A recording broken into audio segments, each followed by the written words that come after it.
Este capítulo de Primera de Juan está centrado en la seguridad. Primera de Juan es un libro escrito para darnos seguridad. Y eso es importante, porque sin la seguridad nosotros no vamos a estar llenos de temor y no vamos a poder tener y disfrutar de todo lo que Dios nos da. Si tú vas a trabajar y no te dan seguridad de que te van a pagar, entonces tú estás diciendo, bueno, no voy a trabajar mucho, no sé que al final no me paguen, ¿no? Entonces tú estás con miedo porque dices, oye, a lo mejor no me va a pagar. Si a ti te invitan a comer, pero no estás seguro de que te vas a saciar, y dices, bueno, mejor me llevo un bocadillo de mortadela escondido en el bolsillo, no vaya a ser que me den poco de comer y al final tenga que pasar hambre. Pero si tú estás seguro de que te van a pagar en el trabajo, tú estás seguro de que quien te va a invitar a comer no te vas a quedar con hambre de ninguna manera, tú estás tranquilo. Y de la misma manera, la palabra de Dios nos enseña cómo podemos tener seguridad de quiénes somos ante Dios. Y no ante los hombres, porque ante los hombres o ante ti mismo tú te puedes mirar al espejo y decir lo que tú quieras. Los hombres pueden decir lo que ellos quieran, pero lo que importa es quién eres tú en verdad ante Dios, ¿vale? Entonces tenemos unas pruebas, unas evidencias, unas señales, unas marcas de lo que realmente es un creyente. Y esto es importante porque tú tienes que pensar, ¿soy yo de verdad un creyente? ¿Qué tipo de creyente soy yo? ¿Estoy yo dando fruto y está viendo en mi vida esas marcas de que yo soy creyente de verdad? Porque finalmente el versículo 10 del capítulo 3 dice, así distinguimos entre los hijos de Dios y los hijos del diablo. Y esto lo dice el apóstol. ¿Sabes por qué? Porque a veces los hijos de Dios nos comportamos como hijos del diablo.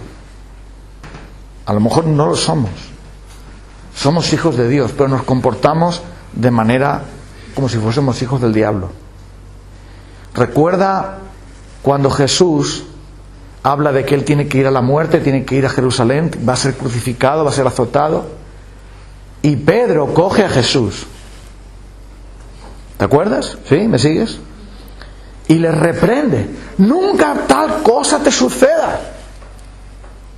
Cuando Jesús anuncia otra vez su muerte.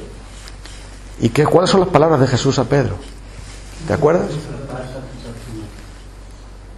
En ese momento Pedro estaba siendo un instrumento sin darse cuenta él, siendo él creyente en Cristo que lo era, pero él sin darse cuenta estaba actuando como si fuese del diablo, siendo él de Dios. Entonces cuidado, porque tenemos que perseverar en que estas marcas se den en nuestras vidas y abundar en ellas, para no comportarnos como si fuéramos del maligno. Y es por eso que dice aquí las pruebas, las evidencias de ello. Muchas veces hay cristianos que se comportan como si no lo fueran, y otras veces hay no cristianos que se comportan como si fueran cristianos. Pero lo que importa no es cómo se comportan, sino lo que son. Entonces nosotros tenemos que mirar, tal como dice aquí en Primera de Juan, para distinguir lo verdadero de lo falso, para distinguir entre los que son y los que no son. Y toda la carta de Primera de Juan te recomiendo que la leas si tienes tiempo en tu casa. Tú vas a ver que constantemente hay un contraste entre los que son y los que no son, entre los que parece que son y los que son de verdad. ¿Y en qué grupo te clasificas tú? ¿En qué grupo te colocas tú? ¿Y cómo estás tú? Bueno, vamos a la palabra del Señor y seamos honestos. Vayamos y nos miremos en el espejo. Vayamos, como pasa cuando te miras en el espejo y te subes en la báscula. Eso es lo que hay. Tú te puedes enfadar con la báscula y decir, oye, esto está equivocado. Te puedes enfadar con el espejo y decir, este espejo tiene que estar malo. Seguramente hay alguna aplicación para cambiarlo. Pero es lo que hay. El espejo dice lo que tú eres. La báscula dice lo que tú pesas. El chequeo médico y la analítica te dice lo que tienes. Y no hay más.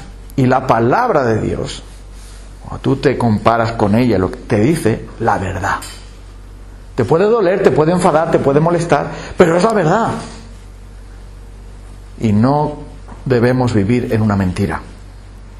Debemos vivir en la verdad. Entonces, ahora, queridos hijos, Versículo 28, capítulo 2. Permaneced en Él, para que cuando Él se manifieste no seamos avergonzados en su venida. Está hablando de los creyentes. Los creyentes estamos permaneciendo en Cristo. Pero dice el Señor que si nos comportamos de una manera que no es digna, cuando venga Cristo sentiremos vergüenza. Porque Él dice que al volver, Él nos va a juzgar y decir: ¿qué has hecho con tu vida? ¿En qué has invertido tu tiempo? Si nos hemos comportado de una manera indigna, sentiremos vergüenza. Mientras que otros hermanos dirán: aquí estamos, qué bien que hayas venido, y dirá el Señor: bien, buen siervo y fiel. Otros serán sancionados. Entonces dice el apóstol: escuchad, atended, para no ser avergonzados en su venida, fijémonos en estas pruebas. Si reconocéis, versículo 29, que Jesucristo es justo, reconoce también que aquel que practica de la justicia ha venido de Él. Eso es algo normal. Si tú ves que hay racimo de uvas, es porque hay un sarmiento y hay una vid. No vas a cosechar otra cosa, eso es lo que hay. Y aquí está diciendo: aquel que vive en la justicia, aquel que practica la justicia, que ama a Dios, que guarda su palabra, lo hace porque es de Dios. Si no, no lo haría. Entonces, si tú estás conectado a Jesucristo por la fe, estás permaneciendo en Jesucristo por la fe, tu corazón está unido a Jesucristo, por la fe y por la gracia estás firme en Él, tú tienes que dar fruto, sí o sí. Porque no puede ser que no funcione. De igual manera que este aparato, cuando se conecta a la red, funciona, todo aquel creyente que está conectado a Jesucristo funciona. Y si no funciona es porque no está conectado a Jesucristo. Algo pasó. Algún problema de desconexión. Porque el Señor nos hizo para estar conectados a Él y dar fruto. Como esta máquina da calor, así también el Señor nos salvó para dar fruto para Él. Y si alguien nos lo está dando, no importa cuántos botoncitos tenga, es porque no está conectado a Jesucristo. Entonces mira ahora. Fijaos, hermanos, qué gran amor el que el Señor nos ha dado, versículo 1. Y ya sabemos que está hablando a los creyentes, porque dice: fíjense qué gran amor nos ha dado el Padre para que se nos llame hijos de Dios. Y somos hijos de Dios. Y la primera prueba viene aquí. ¿Por qué sabemos que somos hijos de Dios? Porque el mundo no nos conoce, porque tampoco le conoció a Él. Es decir, un creyente es alguien que no es amigo del mundo. Esto no quiere decir que no tengamos amigos no creyentes, o que no nos guste la música que hacen los no creyentes, o que no nos guste ver una película o una serie, o leer una novela. No se refiere a eso. Se refiere a ser como ellos, a vivir como ellos, a pensar como ellos, a tener los valores que tienen ellos. Porque, como dice en el capítulo 2, no améis al mundo ni las cosas que están en el mundo. Si alguno ama al mundo, el amor del Padre no está en él. Porque todo lo que hay en el mundo, los deseos de los ojos, la vanagloria de la vida, las pasiones pecaminosas, no provienen del Padre, sino del mundo. Y el mundo pasa y sus deseos, pero el que hace la voluntad de Dios permanece para siempre. Entonces, está claro. Jesús dijo: vosotros no sois del mundo, vivís en el mundo, estáis en el mundo, tenéis que ser luz del mundo, pero no sois del mundo. Y no lo somos porque somos ciudadanos del cielo, somos hijos de Dios, y por eso el mundo no se va a llevar bien con nosotros. Pero si no somos del mundo, no vivamos como ellos. Si no somos del mundo, no hagamos lo que ellos hacen. Y eso es lo que dice aquí. No améis el mundo, porque el mundo se introduce muy fácilmente en nuestras vidas y hacemos lo que ellos hacen. Todo el mundo lo hace, ¿no? Pues lo hagamos también nosotros. Ahora está de moda juntarse y no casarse. Pues lo hacemos también nosotros. Ahora está de moda engañar al gobierno, mintiendo en la declaración de la renta, etcétera. Hagámoslo también nosotros. Ahora está de moda ¿el qué? Engañar a la esposa, al esposo. Lo hacemos también nosotros. Ahora está de moda ¿el qué? Pues otras muchas cosas que este mundo ofrece y que mucha gente hace.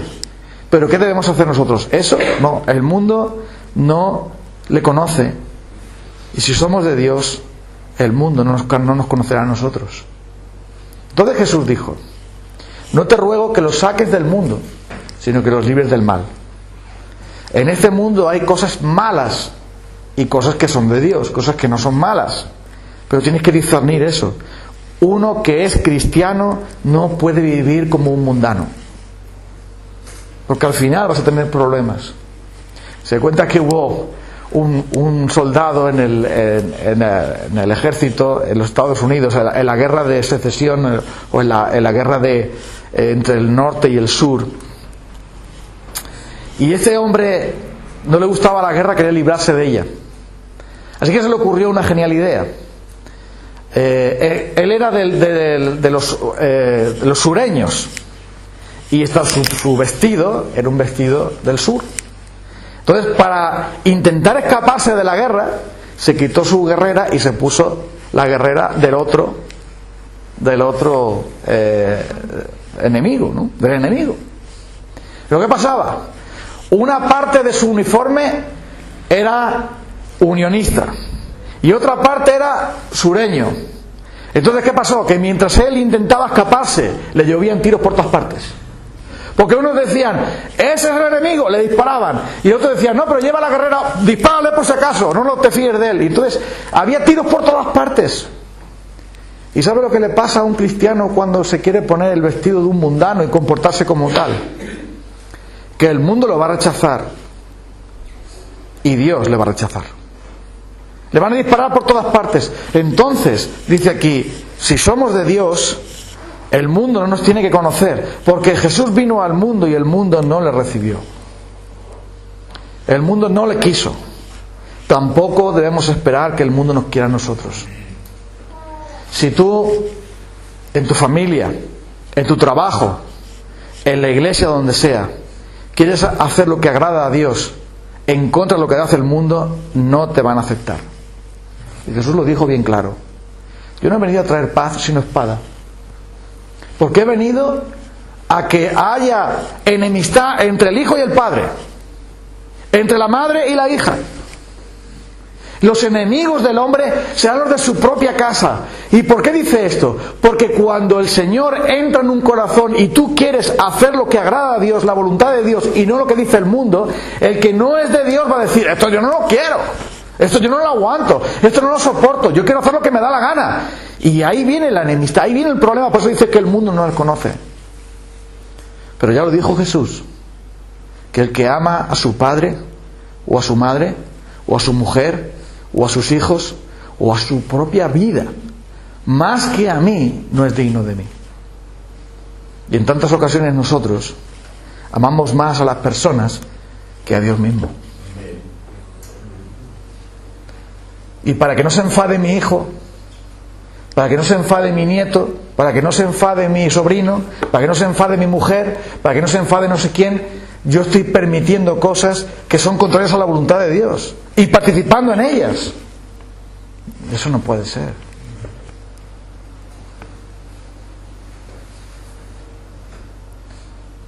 La palabra de Dios no nos gusta. No nos gusta porque nos confronta. Nos pone entre la espada y la pared, y eso no nos gusta a ninguno, porque nosotros no queremos tener problemas con nadie. Queremos que Dios esté contento con nosotros, que la gente esté contenta con nosotros, y queremos no tener ningún problema. Pero ¿sabes una cosa? Estamos aquí para tener problemas. Estamos aquí para tener aflicción. Yo dijo Jesús: en el mundo tendréis ¿qué? Aflicción, pero confiad, yo he vencido al mundo.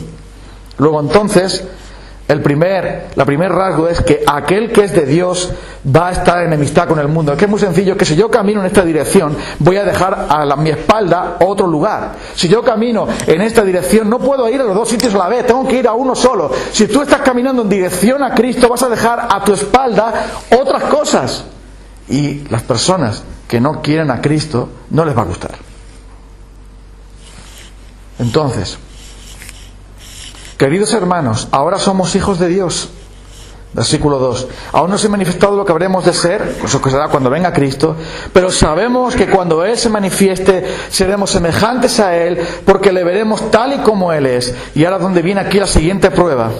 Y es todo aquel que tiene esta esperanza, la esperanza de ver a Cristo, la esperanza de estar con Cristo, la seguridad de estar con Él en el cielo cuando Él regrese, porque somos hijos de Dios. Aquel que tiene esta esperanza, aquel que tiene este motor en su corazón, aquel que tiene este fuego de Dios, esta motivación en Dios, dice, aquel que tiene esta esperanza en Él, ¿qué hace? Se purifica a sí mismo, como también Cristo es puro. ¿Ves esta segunda prueba?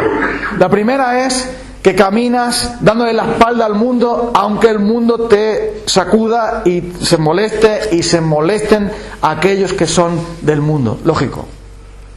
Pero la segunda prueba es que el creyente, el cristiano verdadero, quiere ser puro como Cristo es puro. Y esto tiene que ver con tu vida personal. No tanto con tu relación con las demás personas, que puede ser mejor o peor, depende de muchos factores, pero aquí tiene que ver contigo mismo. Todo aquel que tiene esta esperanza en Cristo quiere ser puro y lucha por purificarse a sí mismo. Esa palabra purificar, ¿qué quiere decir? Pone en marcha la depuradora. Eso quiere decir. Purificar es poner la depuradora, el filtro. ¿Para qué sirve un filtro? ¿Para qué sirve una depuradora? Para quitar todas aquellas cosas que no tienen que estar en el combustible, en el agua, en los alimentos o en lo que sea. Un filtro sirve para apartar la basura, lo contaminante, lo perjudicial, lo nocivo, lo venenoso de lo que es bueno. Entonces es curioso esto, que cuando yo compré una máquina de esas de purificar el agua, el vendedor que vino era un granuja, me engañó bien, pero aunque decía la verdad. Sacamos un vaso de agua del ayuntamiento, pusimos ahí el agua y dice, mira, para que vea usted los componentes del agua, entonces metió un aparato que sirve para que se peguen todas las impurezas en él, no me acuerdo qué aparato era ese. Y cuando metió eso ahí, empezó a salir toda la tierra y toda la suciedad que el agua del grifo tiene. Y cuando tú ves eso, yo me espanté ahí, digo, Dios mío, me voy a morir. Aparte del cloro y de todos los productos químicos que tiene el agua, del agua de Tomelloso, no sé de dónde saldrá el agua de aquí, pero el agua del grifo tiene muchas impurezas y tú no los ves.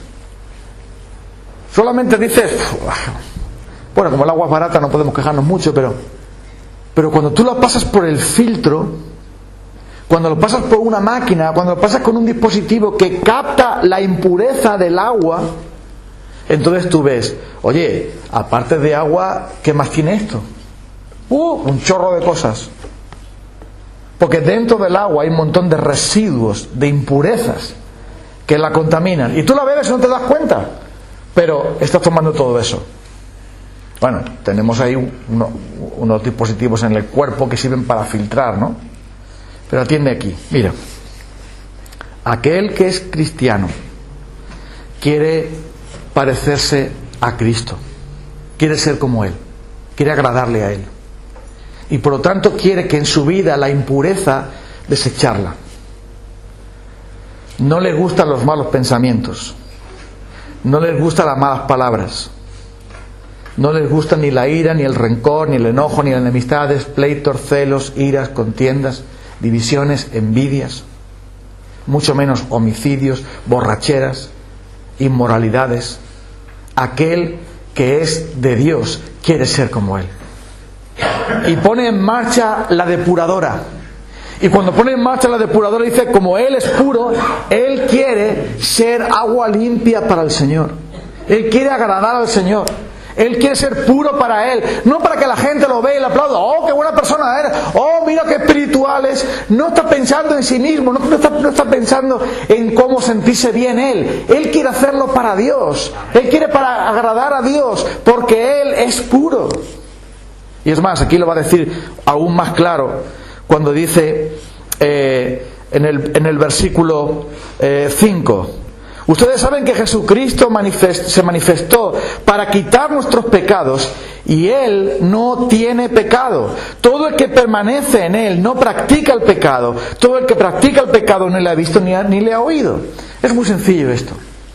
Si en tu casa o en tu casa, o en tu vida, vive Jesucristo, el pecado tiene que salir. Eso es así de sencillo. Porque es incompatible. No puede ser que en nuestra vida viva Jesucristo y conviva con el pecado, como tampoco tú no puedes convivir con la basura. Las personas que conviven con la basura tienen un síndrome que se llama el síndrome de Diógenes, que lo guardan todo, y esas personas viven llenos de basura. Yo he conocido a alguien así. Y toda su casa está llena de basura, de porquería, que no sirve para nada. Y que lo guarda ahí como diciendo, no, pero puede ser que algún día me haga falta. Digo, sí, dentro de 100 años te puede hacer falta eso. Digo, claro,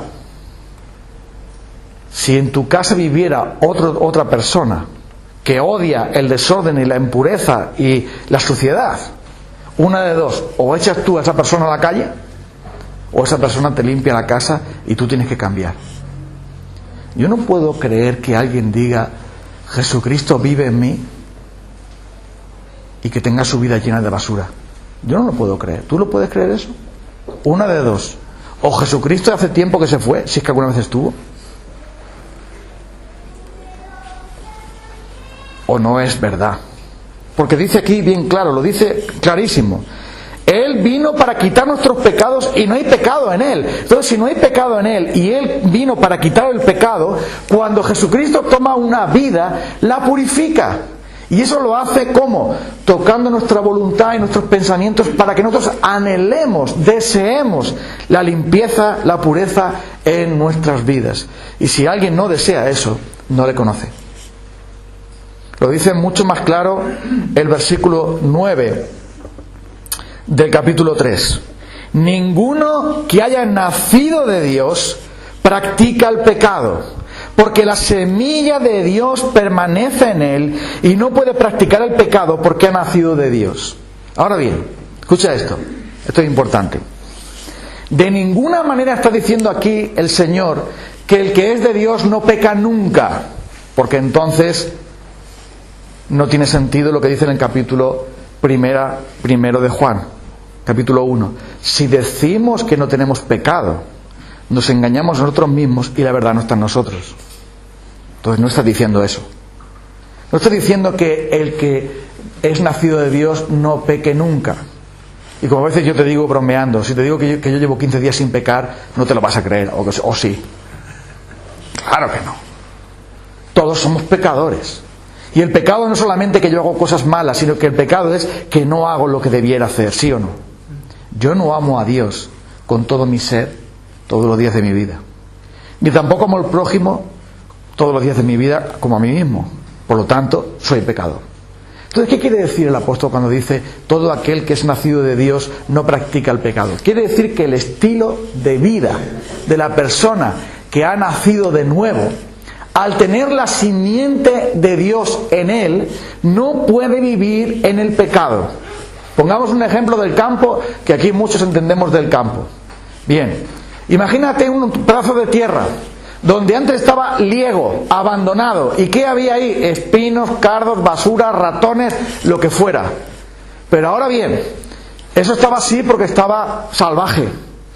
Pero alguien compra ese trozo de terreno, lo labra y planta semillas de ¿qué? Tomates, zanahorias, lechugas, viñas, lo que sea. Y ese pedazo de tierra, de pronto ahora, labrado, limpio, lo pone ¿de qué? De huerto. Entonces es imposible que aquel terreno que ha sido plantado con semilla buena produzca semilla mala. ¿A que no? Es imposible, porque esa semilla, al limpiar el terreno y al plantar, lleva la semilla buena. Ahora, alguna mala hierba sí que hay, ¿sí o no? Abrojos y tal sí que hay que arrancarlos, hay que quitarlos, hay que mantenerlos. Tú sabes que junto con la buena semilla también quedan todavía semillas malas. Pero ¿de qué es el campo ahora? El campo no es de basura y de abrojos y de espinos. El campo es un huerto ahora es un huerto. Todo lo que hay ahí es huerto. Y puede haber más fruto o menos fruto, puede haber mejores tomates o mejores pepinos, pero lo que hay es un huerto. No es un liego, es un huerto. Y lo que está diciendo aquí sencillamente Juan es: ahora vosotros no vivís en el pecado, porque sois el huerto de Dios, y el Señor ha puesto la semilla de Dios en vosotros. Y la semilla de Dios produce ¿qué? Cosas de Dios. La semilla de Dios produce el fruto de Dios. Antes teníamos la semilla del diablo y producíamos ¿el qué? El fruto del diablo. Ahora tenemos la semilla de Dios. Así que dice, no puede pecar porque ha nacido de Dios. ¿A cuántos gatos has visto tú bucear? ¿Has visto tú muchos gatos que bucean? Los gatos en el agua, más bien poco, ¿no? ¿Se venden en la ferretería piscinas para gatos? ¿Cómo es que a los gatos no les gusta el agua? Porque su naturaleza, la naturaleza de los felinos es que el agua poquita. Entonces no entra en su naturaleza, la naturaleza de un gato, ser un buceador. Un cristiano tiene una nueva naturaleza que viene del cielo. Y esa naturaleza que ha venido del cielo a tu vida odia el pecado. Lo odia. Lo aborrece, lo detesta. No lo quiere. Y por lo tanto, al ser nacido de Dios, al haber nacido del Espíritu de Dios, al haber recibido la vida de Dios en tu alma, tú tienes que odiar el pecado y luchar contra él. Es lo natural que hagas. Es lo normal que suceda. Pero si alguien se rinde, si alguien lo deja, entonces muestra que nunca lo fue. La explicación de esto la tiene la parábola tan conocida que el Señor Jesús cuenta de la semilla. ¿Te acuerdas? Y una parte cayó en la tierra, o sea, en el camino, los pájaros se lo comieron. Otra parte cayó entre piedras, brotó pero luego se secó. Otra parte cayó entre espinos, brotó también, pero los espinos con el tiempo ahogaron la semilla y no dio fruto. Y otra parte cayó en buena tierra y dio a 30, a 60 y a 100 por uno. Cuando Jesús explica esa parábola, ¿qué dice? Que hay al menos 4 tipos de personas en relación a la semilla de Dios, al efecto de la semilla de Dios en sus vidas. La primera, corazones duros. Cae la semilla y como están duros, la semilla no va a entrar dentro de sus vidas. El diablo aprovecha para llevársela cuanto antes, para que no crean y se salven. Lo dice Jesús así, ¿no? ¿Me sigues? La segunda es, como en aquella época se cultivaba, que se echaba la semilla y después se labraba. Parte de la semilla cayó en donde había un poquito de tierra, pero por debajo piedra. La raíz no podía tirar para abajo porque estaba la piedra ahí. Entonces dice, estos son los que oyen la palabra y la reciben con gozo, pero son de corta duración, porque cuando viene la persecución, cuando vienen las pruebas, no dan fruto, porque no tienen raíz. Había algo de buena tierra, un poquito de tierra en sus vidas, pero luego un corazón duro de piedra escondido debajo. Y eso pasa a veces en el campo, ¿no? Que te parece que es muy buen terreno y cuando va a labrar el tractor se encuentra con un pedazo de piedra ahí. ¿Y dónde salió esto? Ahí no se puede criar nada porque hay piedra debajo de la tierra. Y eso quiere decir Jesús que hay personas que al principio creen, parece que son hijos de Dios, pero luego llega la persecución y tal y ya su fe era como el yogur, caducó. No era fe verdadera. Otra parte de la semilla cayó entre los espinos y los espinos la ahogaron. Esto quiere decir, dice Jesús, que son aquellos que oyen la palabra, reciben la palabra, pero amigo, el placer del mundo me gusta más. La avaricia del dinero, las cosas de la tierra, me gusta más que las cosas de Dios.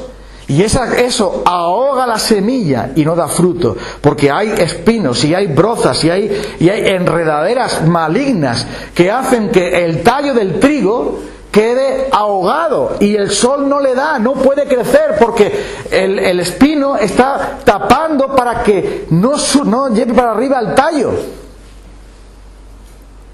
Y dice Jesús que esos son los que hacen que esas cosas del mundo hacen que la semilla no dé fruto. Entonces, ¿qué quiere decir aquí Jesús? Que esa tercera clase de personas son aquellos que el mundo los ahoga con sus placeres y finalmente no hay ningún fruto. Aunque parece que crecía, pero finalmente no hay ningún fruto. Y luego están los que dan 30, 60, 100 por uno. No importa tanto cuánto fruto, sino dar fruto. Y ahora hasta el día de hoy, ¿cuántos hay que han oído la palabra? Pero, oye, a mí me gusta más el mundo. El mundo me es más agradable. Y si yo me llevo bien con el mundo, no tengo que pelearme con nadie. Si yo hago lo que los demás hacen, pues no tendré problemas. Y además, me vienen pruebas, me vienen dificultades. ¿Para qué he creído yo? Desde que soy creyente tengo un montón de problemas. Pues vaya fe, pues vaya cosa que he cogido yo. Pues mejor me iba con el mundo. Muchos, su fe no es verdadera. Muchos no son verdaderamente hijos de Dios porque no tienen la semilla de Dios en ellos. Entonces ahora mire aquí. Ninguno que ha nacido de Dios practica el pecado. Quiere decir, aquel que ha nacido de Dios realmente va a mostrar ese fruto. Porque es algo que Dios hace. No puede pecar porque la semilla de Dios permanece en él. David pecó, nos ha recordado hoy el hermano Víctor que pecó David, lo hizo de una manera vergonzosa, se comportó como un hijo del diablo, eso es verdad. Un homicida, un adúltero, un mentiroso, una persona irresponsable. Pero el Señor le concedió que se arrepintiera, porque David tenía un corazón como el de Dios. Dios le dio ese corazón. Y un cristiano puede caer en el pecado y revolcarse en el pecado y ser un tontolaba con el pecado. Ya lo creo. Yo el primero. Yo me he apartado del Señor. Yo me fui a revolcarme en el pecado otra vez. Pero del Señor supo cómo traerme.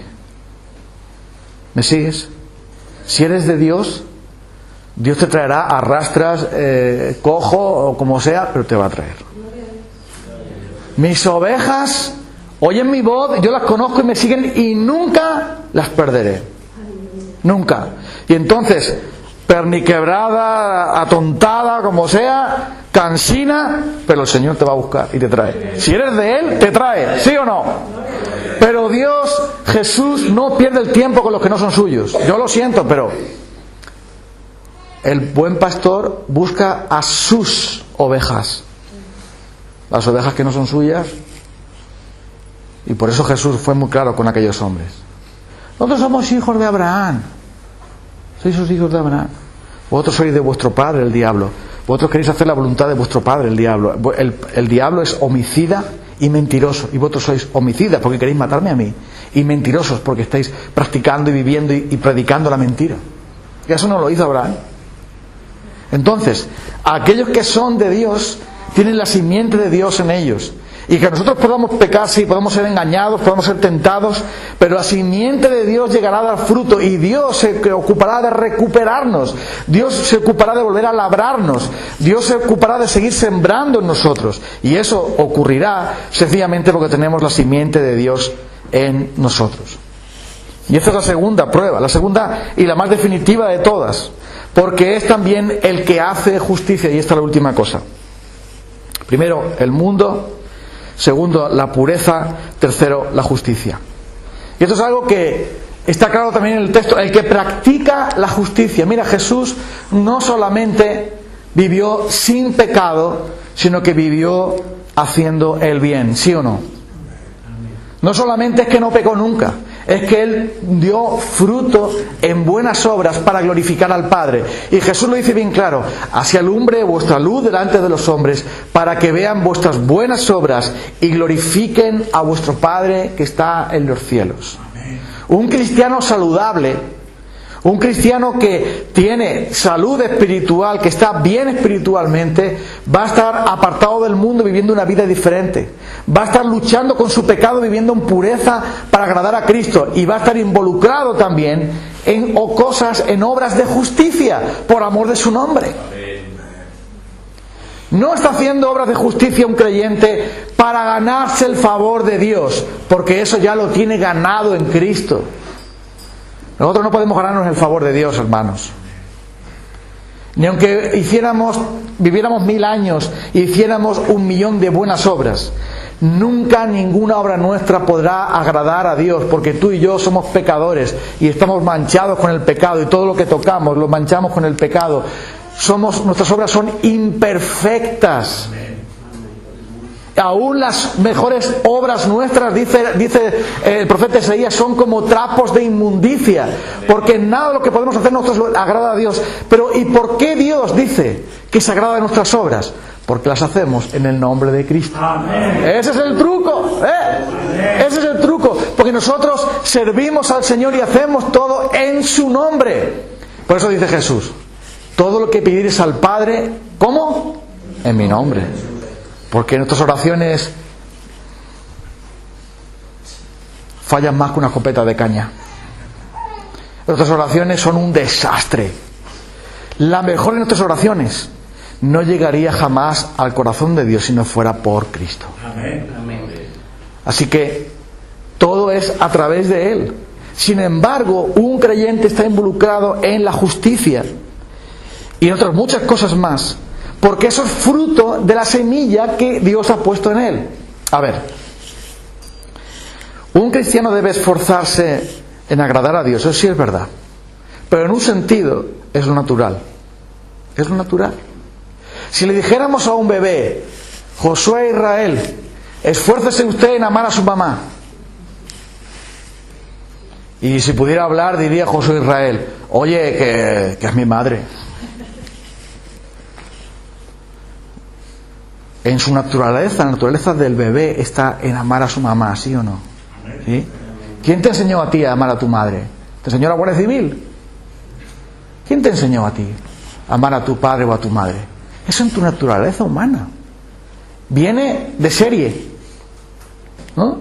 Fuimos fabricados así, con capacidad para amar. Y el bebé nace y se pone a comer de su madre y nadie le ha dicho nada. Es un instinto, es algo que está ahí. Cuando hicimos el nacimiento de mi nieto, cuando llegué ya estaba comiendo. Digo, pero bueno, ya pronto se va a ir a la mili. Bueno, ya no hay mili, ¿no? Pero en su naturaleza está que el bebé nace y sabe quién es su madre, reconoce qué es lo que tiene que hacer, porque está en su naturaleza, ¿sí o no? Entonces mira, si nosotros hemos nacido del cielo, lo normal en nuestra naturaleza, hermanos, es que nosotros amemos al Señor. Amén. Odiemos el pecado y vivamos para Cristo. Eso es natural. Lo antinatural, lo raro, lo extraño, lo que parece increíble, es que nosotros no lo hagamos. Bienvenidos. No importa que sea tarde. Nunca tarde si la dicha es buena. Mira qué chicas tan guapas han venido. Adelante. Tomar asiento.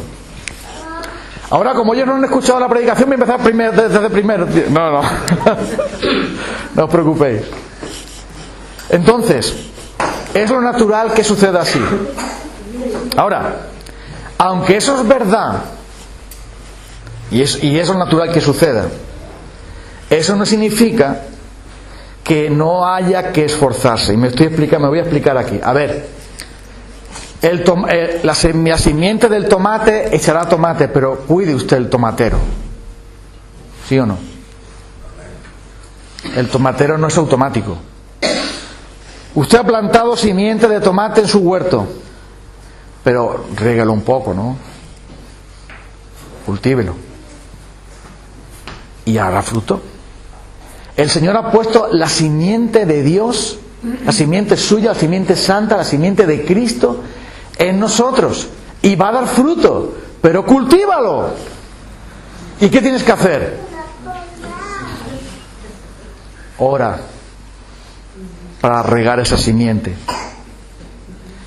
Lee la palabra para alimentar la simiente, abonando la semilla de Dios en ti.